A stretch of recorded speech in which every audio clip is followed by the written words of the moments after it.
it's Katie here, and in today's video I'm going to be talking about 5 bands that I think are underrated. So I try not to use the term underrated that often because I know music taste is subjective and some things just aren't for certain people, but these are 5 bands that I personally really enjoy and I think more people should be talking about.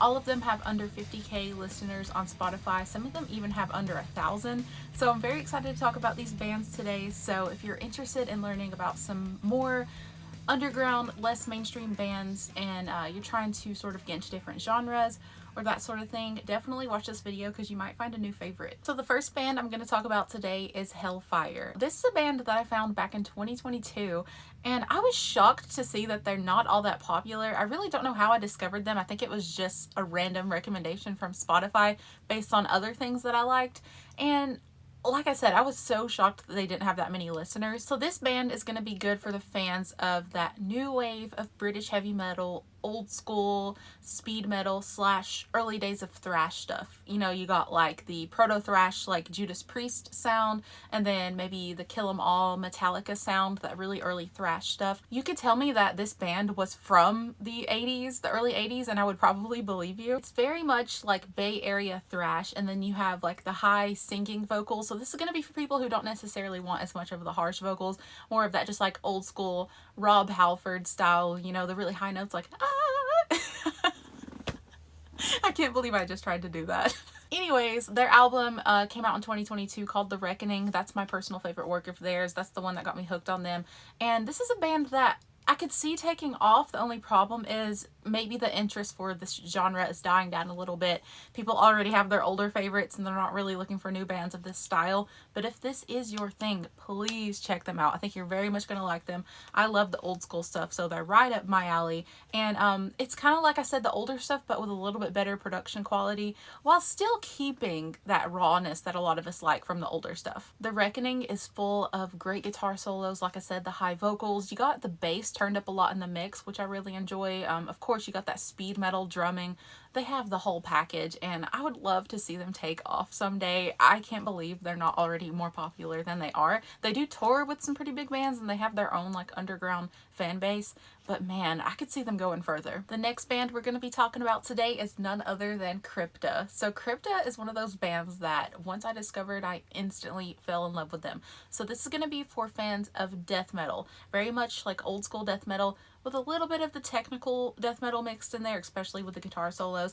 And I want to say they're heavily inspired by Obituary. So by the way, I always want to wear this hat in videos. Let me know in the comments if it's a go or a no.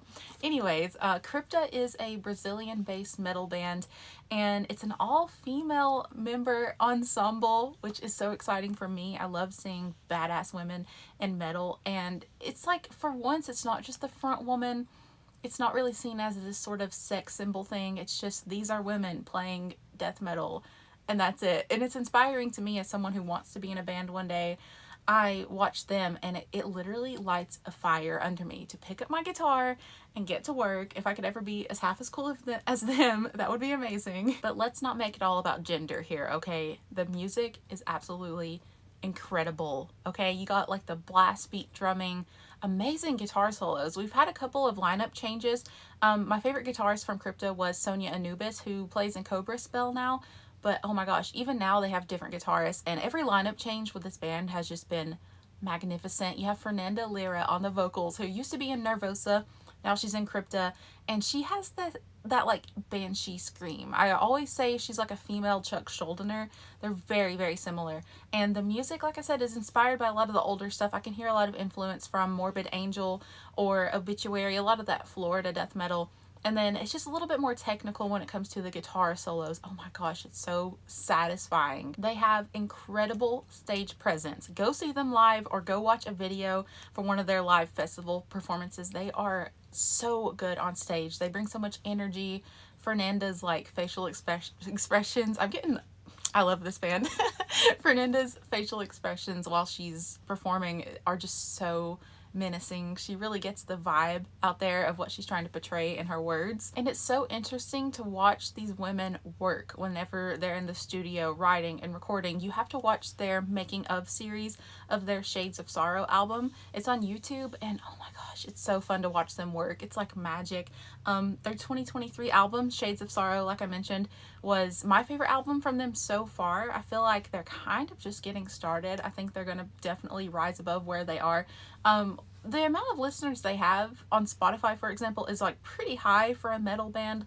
Let's not get crazy here. I wouldn't call them underground, and they're huge in Brazil, which is their home country. And I mean, they're kind of making a name for themselves in the US now too.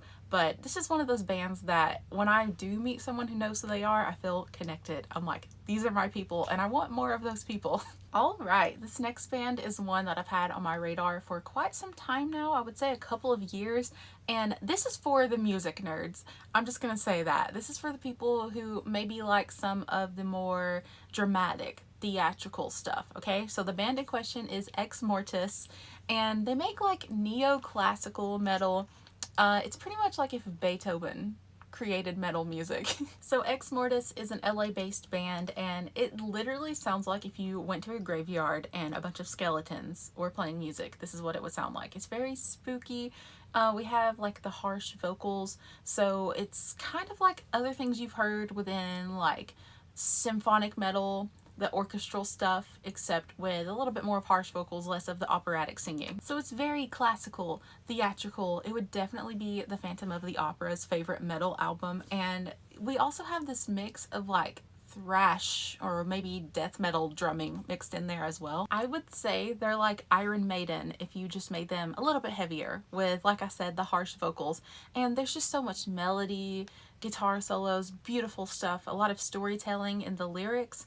And their 2023 album, Necrophony, I'm terrible with pronouncing these sorts of things. That album is a freaking masterpiece.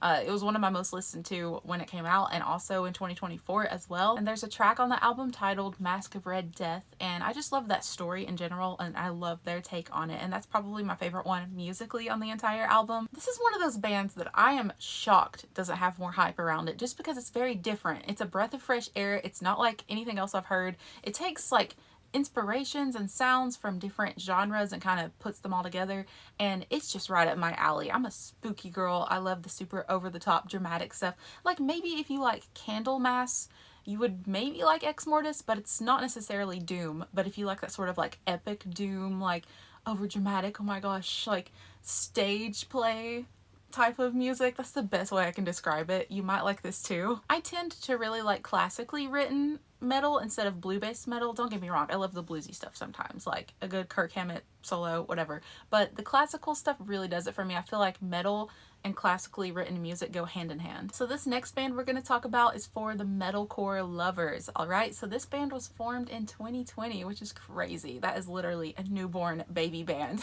The band in question is Infected, and they're a two-piece band from Orlando, Florida. So just two guys doing all this work. So not only is Infected a high-quality modern metalcore band with a lot of the drop D tuning, you know, 7-string guitar stuff, a lot of melody.